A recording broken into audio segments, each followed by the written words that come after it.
పునరుద్ధాన దినం. దేవుని మందిరానికి వచ్చిన మీ అందరికీ నా వందనాలు. అందరికి ప్రైజ్ ది లార్డ్.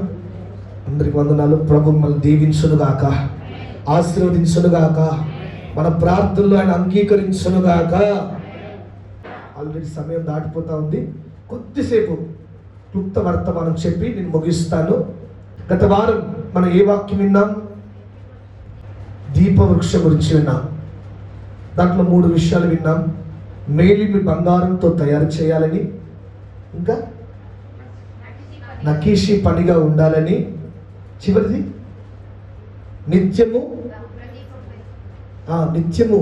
నూనె చేత నింపబడాలని విన్నాం. ఈ పూట అదే పరిశుద్ధ స్థలంలో ఉన్న ఇంకొక ఉపకరణం గురించి క్లుప్తంగా నేను చెప్పి నేను ముగిస్తాను. అతి పరిశుద్ధ స్థలంలో ఒక్కటే ఉంటుందని చెప్పాను. మందసం ఉంటుంది. ఆ మందసం మీద కరుణాపీఠం ఉంటుంది.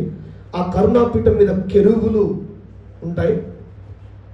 అది విన్నాం మనం. అతి పరిశుద్ధ స్థలంలో, పరిశుద్ధ స్థలంలో 3 ఉపకరణములు ఉన్నాయి.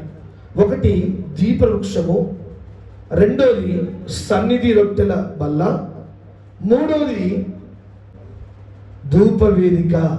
చెప్పండి, ఈ ధూపవేదిక అసలు అర్థం ఏంటి? ధూపవేదిక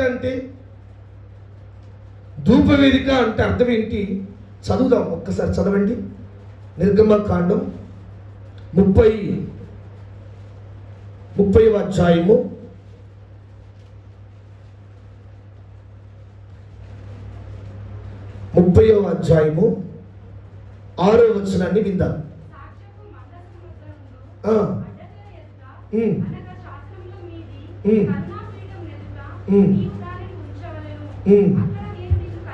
అక్కడ నేను నిన్ను కలుసుకొందును. హల్లెలూయా. చెప్పలు గట్టిగా హల్లెలూయా.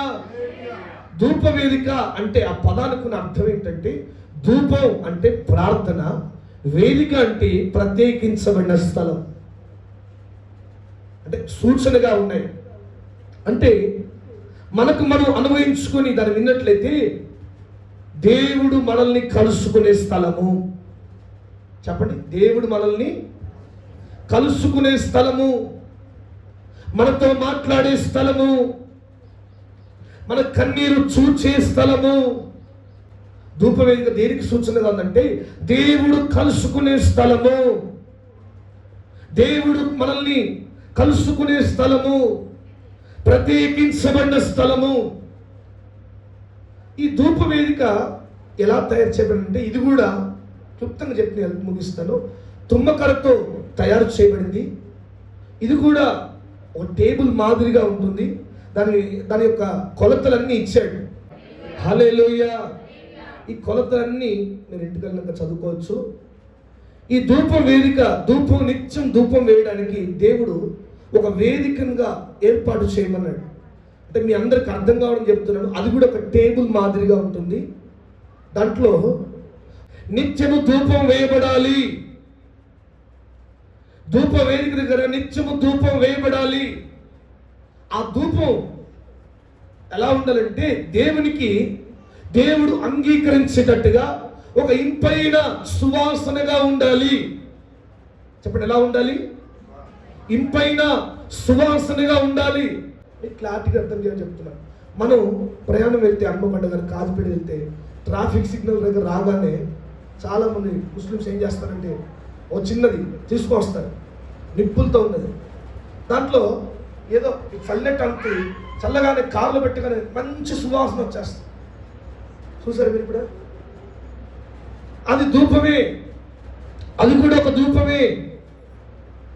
నీవు లోకపు పాపము ద్వారా ఏదైతే కోల్పోయావో, ఏ స్థానమైతే కోల్పోయావో, ఏ స్థితినైతే కోల్పోయావో, ఏ విలువలైతే పోగొట్టుకున్నావో, ఈ ధూప వేదిక, ఈ ప్రత్యేకించబడిన స్థలములో నీవన్నీ పొందుకొందువుగాక.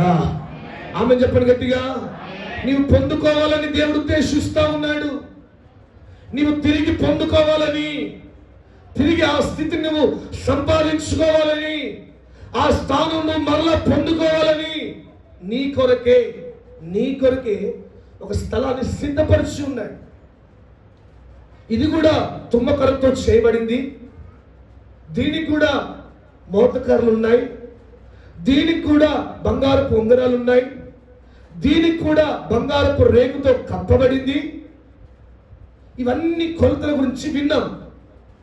నేను అడిగేది ఏంటంటే, ధూపవేదిక తయారు చేయబడింది. ప్రభు అంటున్నాడు, నిత్యము ధూపం వేసేవారు కావాలి. తను వేయడానికి ప్రత్యేకంగా ఒక యాజకుడిని దేవుడు ఏర్పాటు చేశాడు.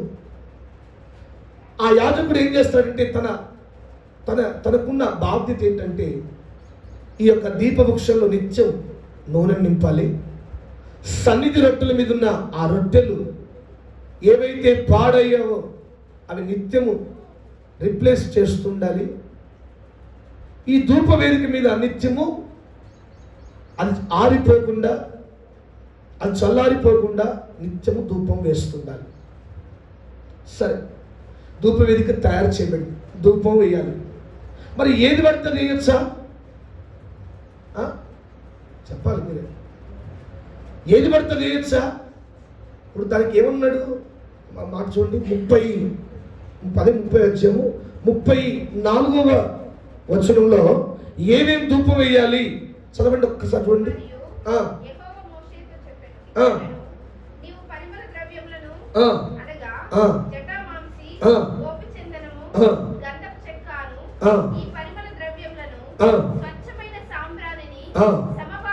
సమభాగాలుగా తీసుకొని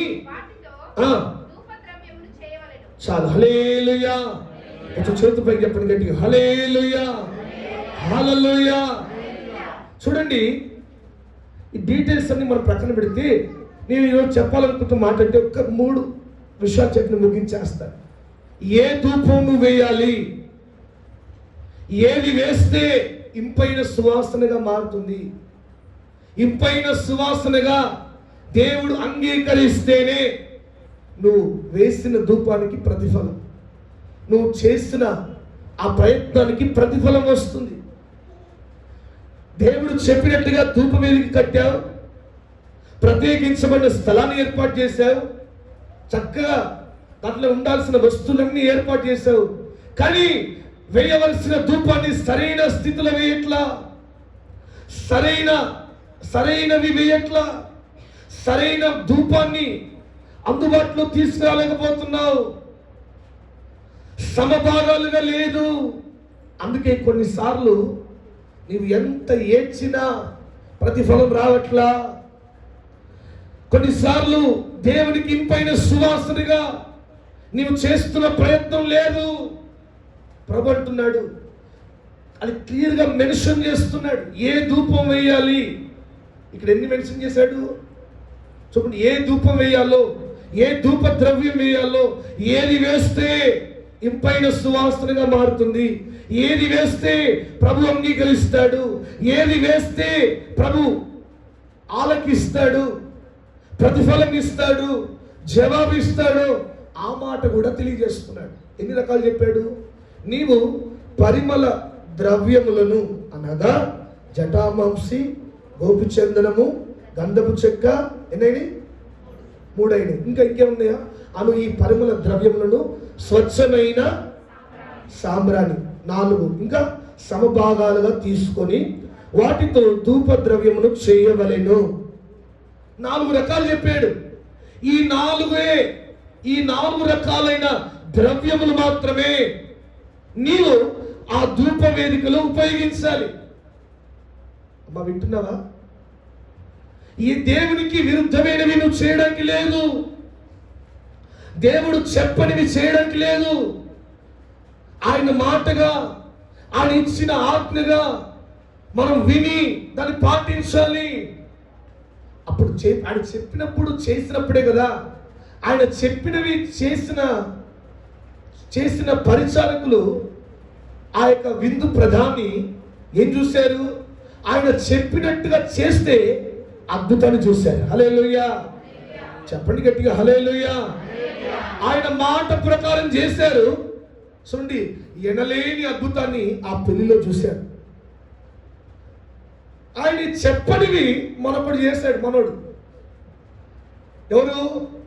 యుద్ధానికి వెళ్ళండి, ఎరికో యుద్ధం చేయండి, ప్రతి దాన్ని వధించండి, ప్రతి దాన్ని చంపివేయండి అని చెప్తే వెళ్ళారు, యుద్ధం చేశారు, పడగొట్టారు, అన్ని చేశారు.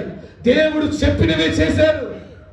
దాంట్లో ఒక వ్యక్తి ఏం చేశాడు? చెప్పనివి కూడా చేశాడు.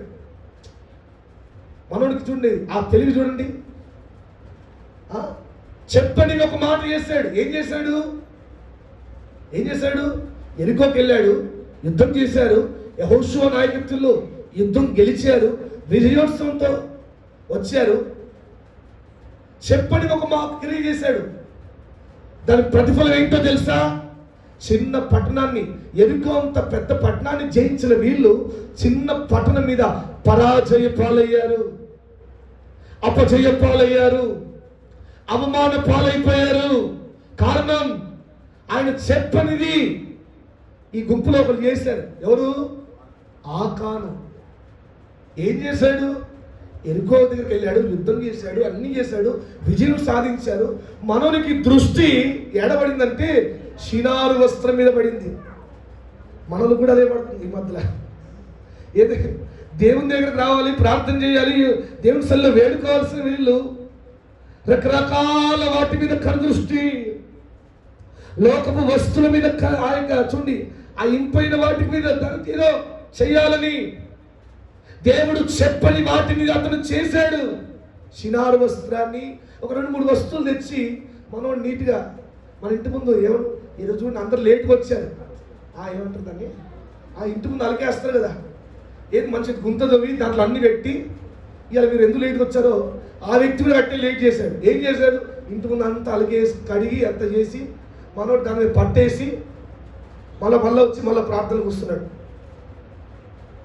ఏమైంది? హాయి పట్టణం మీదకి వెళ్ళారు, అందరూ చూస్తున్నారు. ఏం కాదు అనుకున్నాను, చిన్న పట్టణమే, జయాన్ని పొందుకోవచ్చు.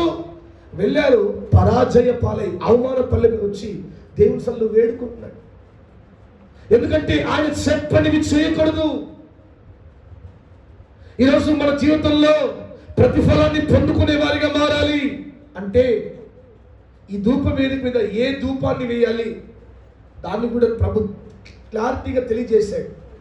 4 రకాల ద్రవ్యముల గురించి మనతో మాట్లాడు. జటామాంసి, గోపిచందనము, గంధపు చెక్క, సాంబ్రాణి. ఈ 4 దేనికి సూచనగా ఉన్నాయో క్లుప్తంగా చెప్పి నేను ముగించేస్తాను. మొట్టమొదటిగా ధూపవేదిక అంటేనే దేవుడు కలుసుకునే స్థలం అని విన్నాం.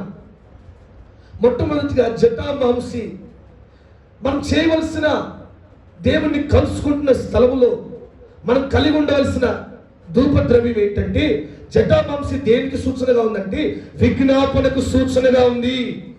చదవండి 1 తిమోతి 2వ అధ్యాయము, 1 తిమోతి 2వ అధ్యాయము 1 నుంచి చదవండి.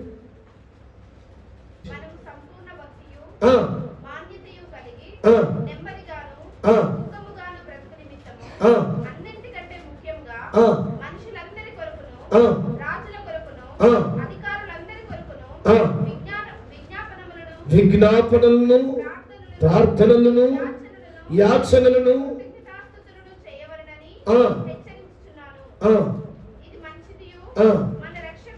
రక్షకుడకు దేవుని దృష్టికి అనుకూలమైనదిగా ఉన్నది. హల్లెలూయా, చెప్పాలి గట్టి హల్లెలూయా. ఆ 4 సూచనలు ఇక్కడ ఇచ్చాడు, తిమోతి గ్రంథంలో ఇచ్చాడు. ఏంటంటే విజ్ఞాపన. ఈ జటామాంసనే ఈ ద్రవ్యం దేనికి సూచనగా ఉందంటే విజ్ఞాపన. చాలా మంది జీవితంలో విజయం లేకపోవడం కారణం విజ్ఞాపన లేకపోవడం. విజ్ఞాపనే ఘనమైన విజయాన్ని ఇస్తుంది. విజ్ఞాపనే విజయ ప్రదాతను మెప్పిస్తుంది. ఆ విజ్ఞాపనే మన జీవితంలో ఎనలేని విజయాలను తీసుకొస్తుంది. ప్రభు స్పష్టంగా చెప్తున్నాడు, ఒక్క మాటలు చెప్పి వదిలిపెట్టలే, విజ్ఞాపన చేసేవారు కావాలి. అందుకే అంటాడు కదా, రోధించే స్త్రీలను పిలువనంపించండి. విజ్ఞాపన అంటే అర్థం ఏంటో తెలుసా? దేవునికి అడ్డుపడడం, దేవుని ఉగ్రతకు అడ్డుపడడం, దేవుని ఉగ్రత నుంచి అడ్డుపడడం. ఇదే విజ్ఞాపన. మనం బైబిల్లో చూస్తే చాలా మంది వారు దేవుని దగ్గర నుంచి వచ్చే ఉగ్రతకు అడ్డుపడి ఆ ఉగ్రతను ఆపిన వారిగా ఉన్నారు. విజ్ఞాపన అంటే మన కొరకు చేసేది కాదు, ఇతరుల క్షేమం కొరకు చేసేది, ఇతరుల దీవెన కొరకు చేసేది, దేవుని ఉగ్రతకు అడ్డుపడే విధంగా చేసేది. అందుకే అంటాడు, బండ సందులలో నిలిచేవారు కావాలి, దేవుని ఉగ్రతను ఆపేవారు కావాలి.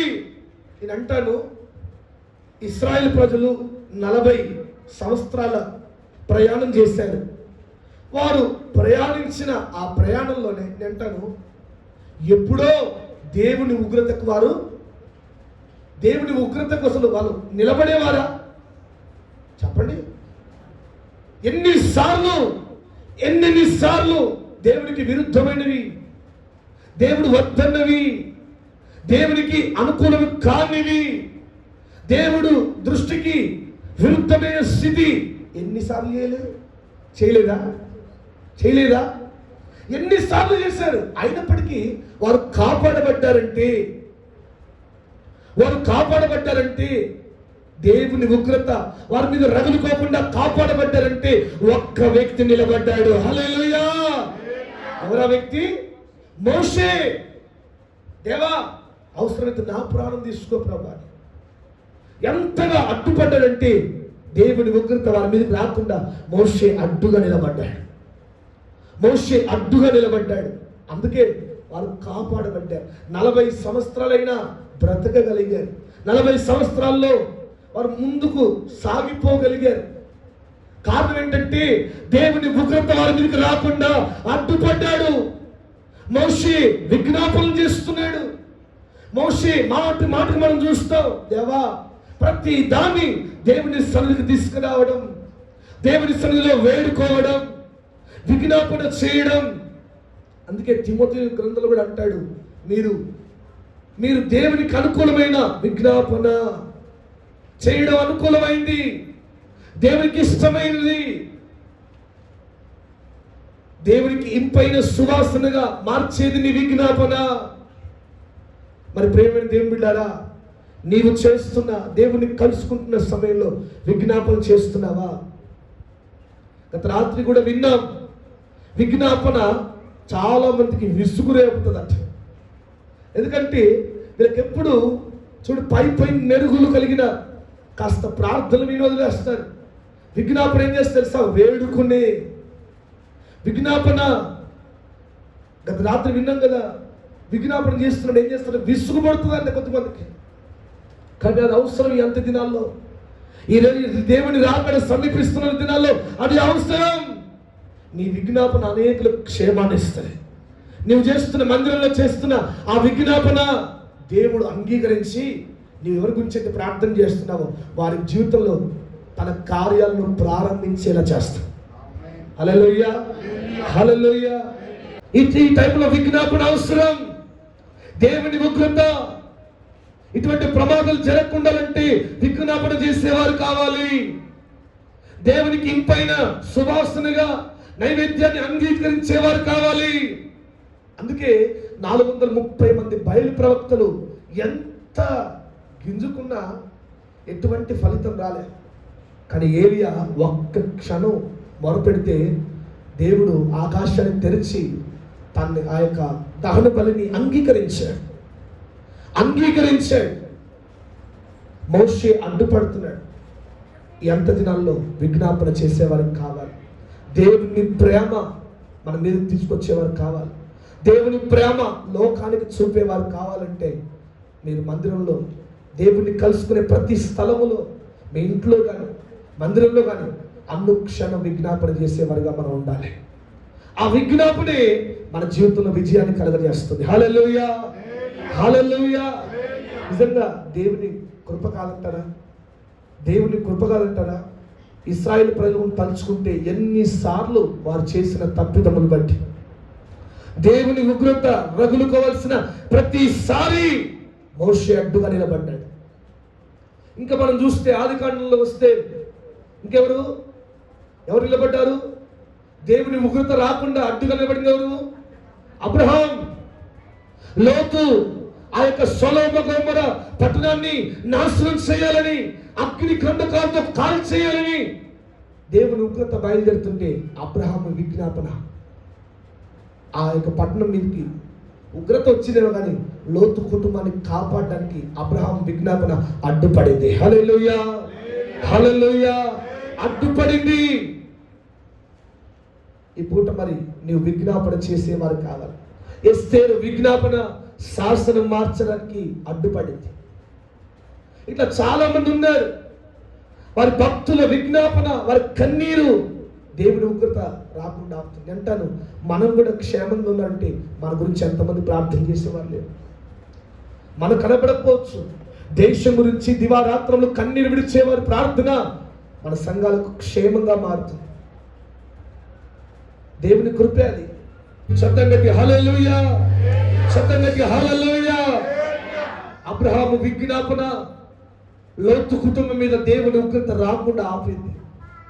మోషే విజ్ఞాపన ఇశ్రాయేలు ప్రజలకు అడ్డుగా నిలబడింది దేవుని ఉగ్రత నుంచి.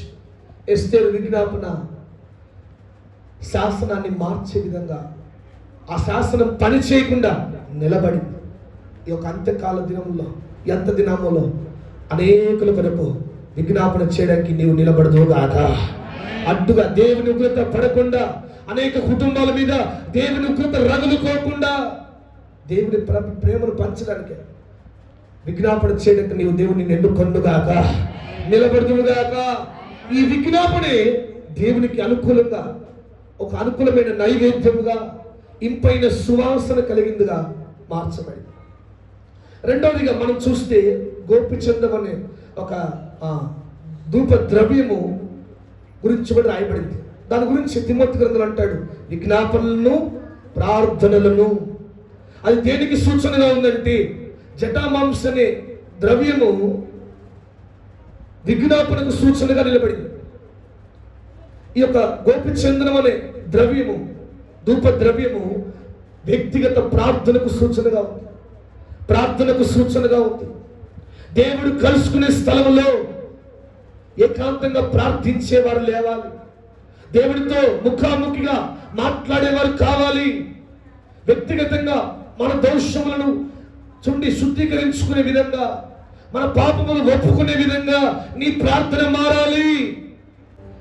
దావీదు ప్రార్థన చేస్తున్నాడు 51వ కీర్తనలో, ప్రభువా నా దోషం గురించి, నా దోషం ఒప్పుకుంటున్నాను, నా పాపాన్ని ఒప్పుకుంటున్నాను, హిస్సోపుతో నన్ను కడగండి, హిస్సోపుతో నా హృదయాన్ని కడగండి. హిస్సోపు అనేది ఒక విలువైన మొక్క. హిస్సోపు అనేది ఫస్ట్లో నేను అనుకునేది అది కూడా ఒక సంపలాంటిది అనుకునేది.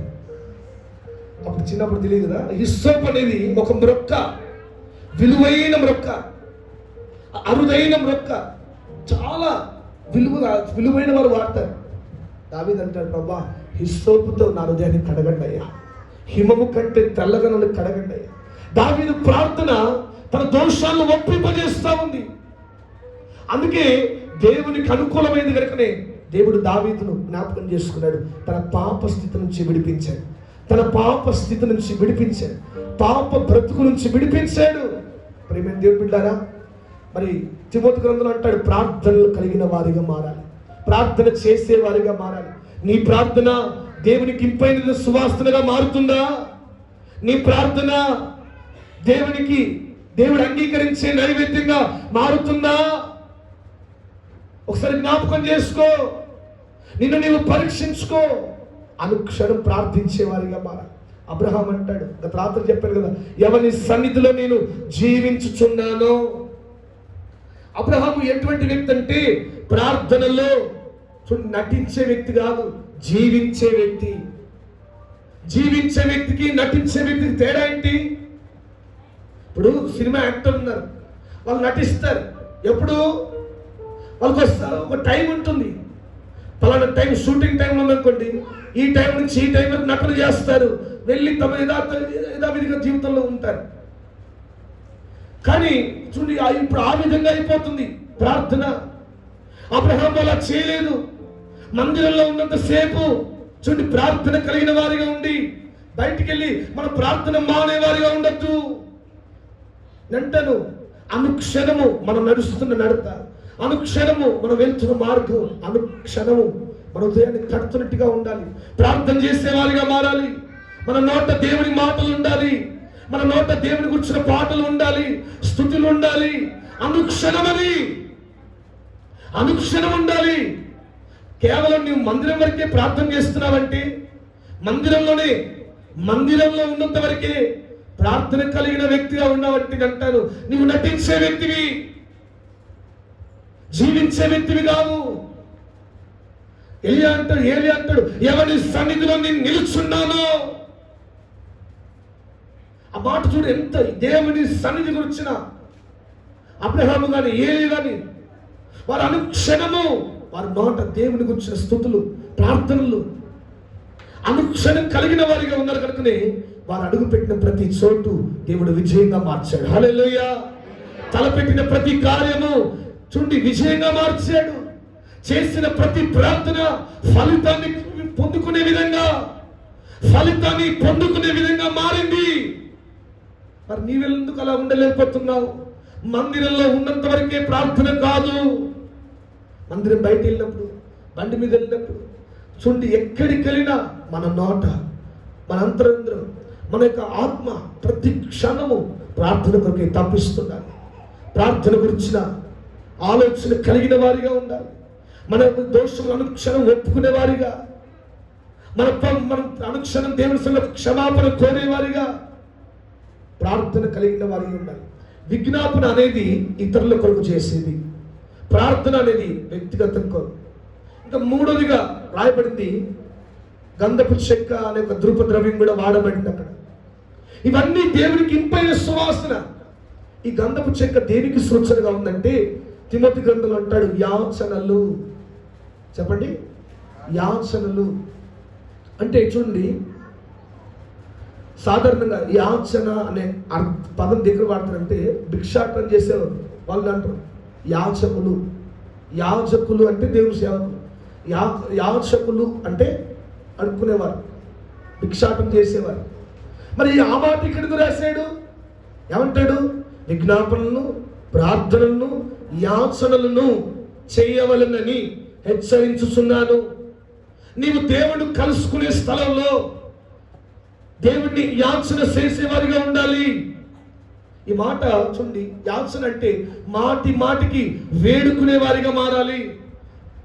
అప్పుడే దేవుని దృష్టి నీ మీదకి నిత్యంగా దిగి వస్తుంది.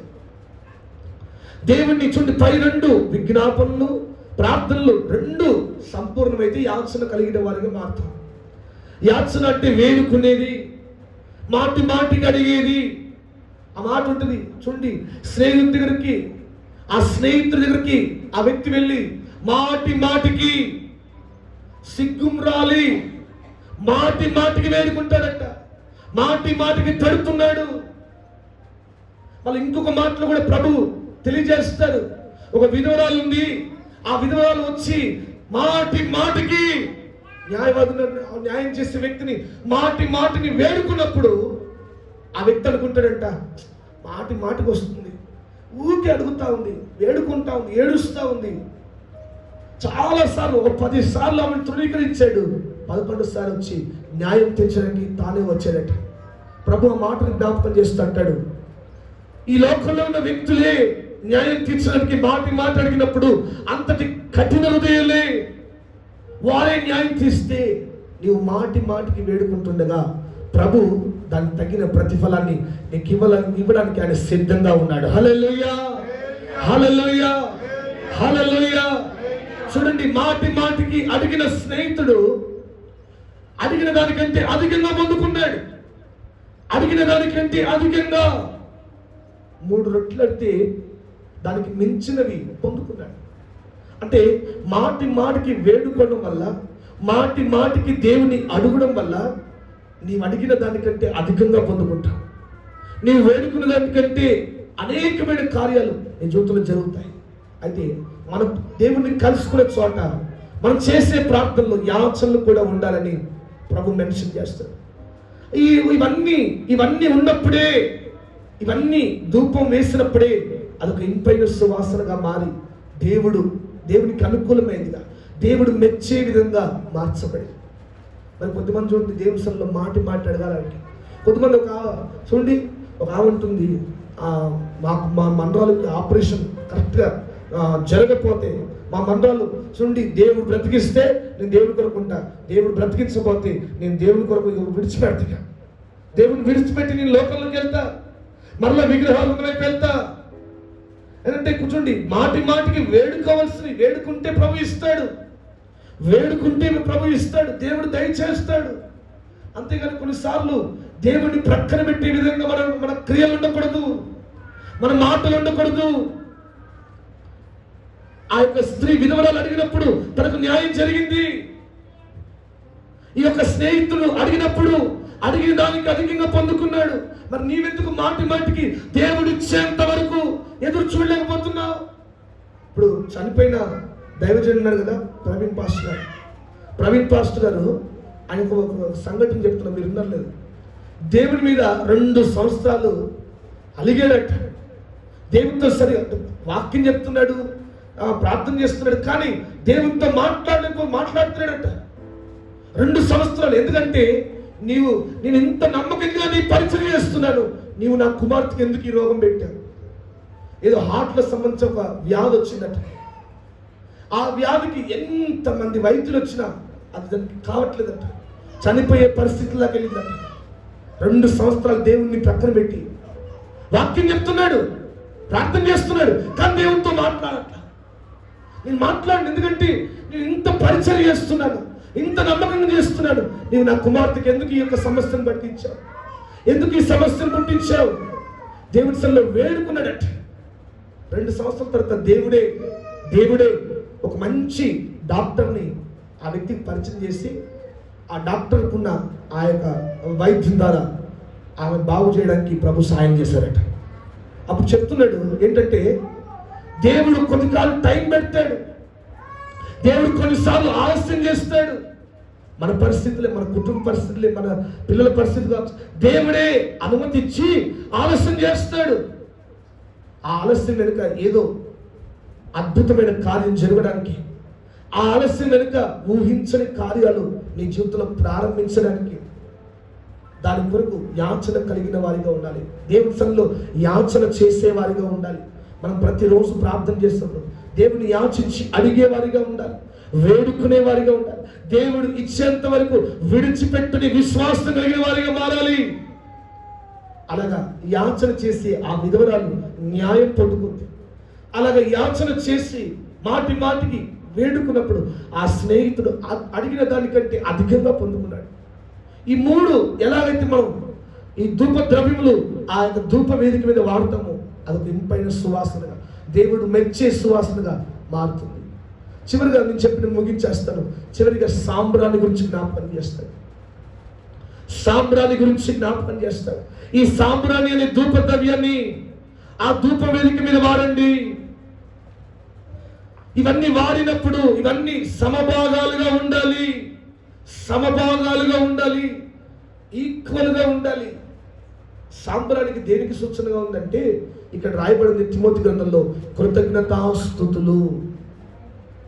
ధూపవేదిక అంటేనే ఏం చెప్పాను? దేవుణ్ణి కలుసుకునే చోటు, దేవుణ్ణి కలుసుకునే ప్రత్యేకమైన స్థలం. ఈరోజు ప్రత్యేకమైన స్థలంలో దేవుని మెప్పించే మన ప్రార్థనలు ఏముండాలి? విజ్ఞాపనలు ఉండాలి. రెండవదిగా మన గురించిన వ్యక్తిగత దోషములు కానీ పాపములు కానీ క్షమించబడేటట్టుగా దేవుని వేడుకునే వారిగా ఉండాలి, ప్రార్థన ఉండాలి. మూడవదిగా దేవుని యాచించి మాటికి మనం ఒక అంశం నుంచి అడిగే వారిగా ఉండాలి. నాలుగవదిగా అన్నిటికంటే ముఖ్యంగా కృతజ్ఞతాస్తుతులు ఉండాలి. సాంబ్రాణి అనే ధూపద్రవ్యాన్ని వాడమంటున్నాడు. కృతజ్ఞతాస్తుతులు చెల్లించే వారిగా ఉండాలి. పౌలు శిలలు చూడండి, ఆ యొక్క చెరసాల్లో వారు పాటలు పాడుతూ ప్రార్థన చేస్తూ కృతజ్ఞతాస్తుతులు చెల్లిస్తూ వాళ్ళ స్తుతులతో ఆ పాటలు పాడుతుంటే వాళ్ళ సంఖ్యలు తెగిపోయాయి. వాళ్ళ సంఖ్యలు మాత్రమే తెగిపోయా? చెప్పండి, వాళ్ళ సంఖ్యలు మాత్రమే తెగిపోయా? ఆ చెరసాలో ఉన్న ఖైదీల సంఖ్యలన్నీ తెగిపోయాయట. హల్లెలూయా చెప్పాలి గట్టిగా, చేతులు పెడితే హల్లెలూయా. హల్లెలూయా. మన ప్రతి ప్రార్థనలో కృతజ్ఞతాస్తుతులు ఉండాలి. మనం చేసిన విజ్ఞాపనలు, మనం చేసిన ప్రార్థనలు, మనం చేసిన యాచనలు దేవుడు విన్నాడని నమ్మి, దేవుడు ఆలకిస్తున్నాడని నమ్మి, దేవుడు దాన్ని అంగీకరించాడని నమ్మి కృతజ్ఞత చెల్లించే వారిగా ఉండాలి. అందుకే పౌలు శిష్యులు వాళ్ళు స్తుతిస్తుండగా కృతజ్ఞత స్తుతులతో పాటలు పాడుతూ దేవుని స్తుతిస్తుంటే వాళ్ళ సంఖ్యలే కాదు, చెరసాలో ఉన్న ప్రతి సంఖ్యలు తెగిపోయాయి. హల్లెలూయా. చూడండి, ఆ యొక్క జైలు మొత్తం ఇట్లా భూకంపం వచ్చినట్టుగా ఆ యొక్క గేట్లని తెరవబడ్డాయి. కృతజ్ఞతాస్తుతులతో దేవుని స్తుతించినప్పుడు భూకంపం కలిగే విధంగా చూడండి వాళ్ళ ప్రతిధ్వనం కలిగింది. కనుక మనం చేసే ప్రార్థనలో దేవునితో మాట్లాడుతున్న ప్రతిసారి కృతజ్ఞతతో దేవుని స్తుతించే వారిగా మారాలి. దేవుడు మనకు చేసిన మేళ్ళన్ని తలుచుకుంటూ దేవుణ్ణి స్తుతించే వారిగా మారాలి. అప్పుడే ఈ నాలుగు విజ్ఞాపనలు, ప్రార్థనలు, యాచనలు, తర్వాత కృతజ్ఞతాస్తుతులు, ఈ 4 ధూపద్రవ్యము, ఈ 4 రకాల ధూపద్రవ్యములు మనం ధూప వేదికలో వేయగలిగితే అప్పుడు దేవునికి ఇంపైన సువాసనగా మారుతుంది. దేవుడు అంగీకరించే నైవేద్యంగా మారుతుంది. దేవుడు అంగీకరించి ఆలకించేటట్టుగా, ఆశీర్వదించేటట్టుగా దేవుడు మన జీవితంలో జరిగిస్తాడు. ఈ 4తో పాటు ఈ 4 వేసినా ఇంకా దేవుడికి ఇంపైన సువాసనగా మారట్లేదంటే, ఇంకా దేవుడు అంగీకరించట్లేదంటే ఒక్కటి మిస్ అయిపోయామని అర్థం. చదవండి ఆ మాట, నిర్గమకాండం 30వ అధ్యాయం.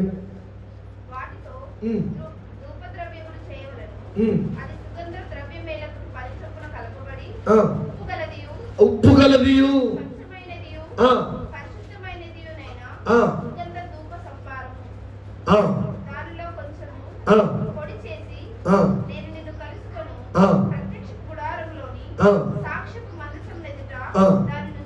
దాన్ని ఉంచవలెను. చాలు. హల్లెలూయా, హల్లెలూయా.